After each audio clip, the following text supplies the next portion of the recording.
In this video, I would like to talk about Canada welcomed 450,000 new international students in 2021, an all-time record. Canada's international student population has recovered quickly amid the pandemic. Canada saw nearly 450,000 new study permits take effect last year, a staggering figure that easily broke the previous all-time record set in 2019 prior to the pandemic. Canada saw just over 400,000 new study permits take effect before the figure fell to just over 255,000 in 2020. Last year's total represents a doubling compared to 2015. Immigration, Refugees and Citizenship Canada releases data on a monthly basis of new study permits that take effect. These are new students arriving in Canada as well as foreign nationals already living in Canada who successfully obtain a study permit.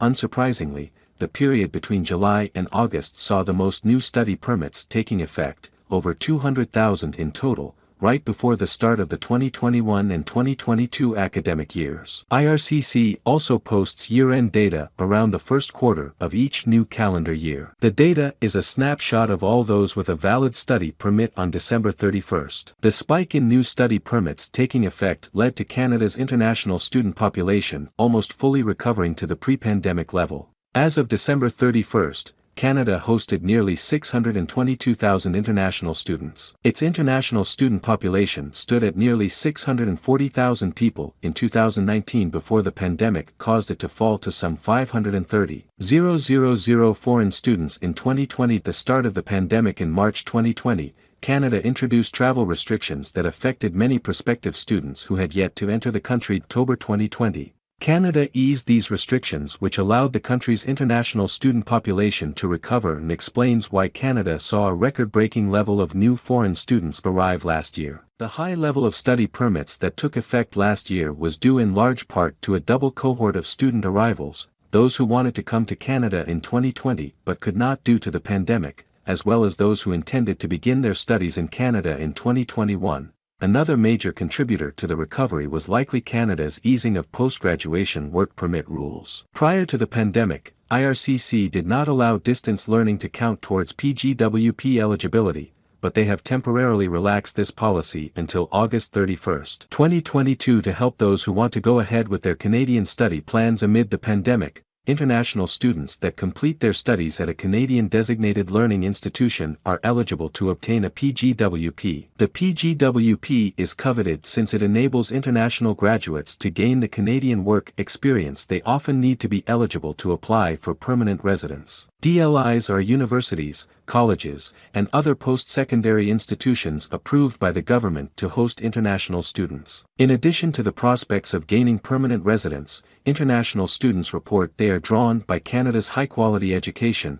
multiculturalism, safety, among other factors. Studying in Canada can also be more affordable than other countries with large international student populations like the United States, Australia, and the United Kingdom. Another major benefit of studying in Canada is foreign students are able to work during their studies, which enables them to support themselves financially and gain more work experience. India remains by far the leading source country, accounting for nearly 35% of Canada's international student population. China remains in second, followed by France. India's significant share can be largely explained by it having the world's second largest English-speaking population and its large middle-class population. The top 10 international student source countries, by number of study permit holders on December 31, 2021, were 1. India, 217,410, 2. China, 105,265, 3. France, 26,630, 4.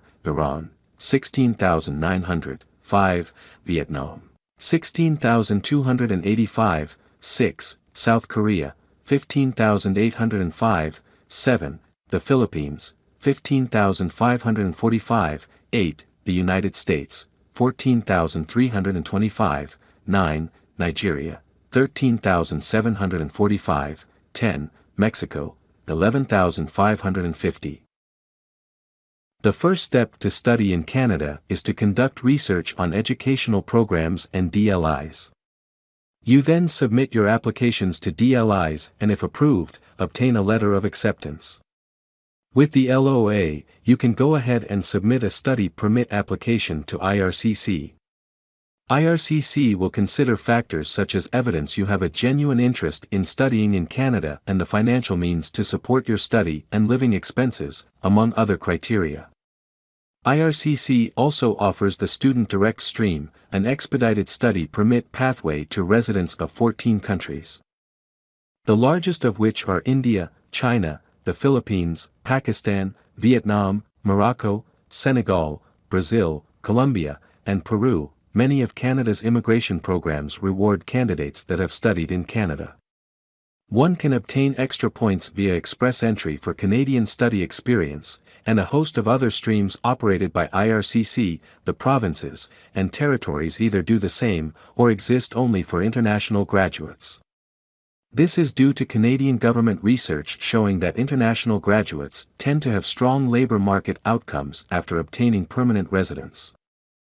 In the end, I would like to request you please like the video and subscribe Canada Immigration Explore YouTube channel, and also share this video to your friends and family members for Canada immigration updates. Thank you. See you in the next video.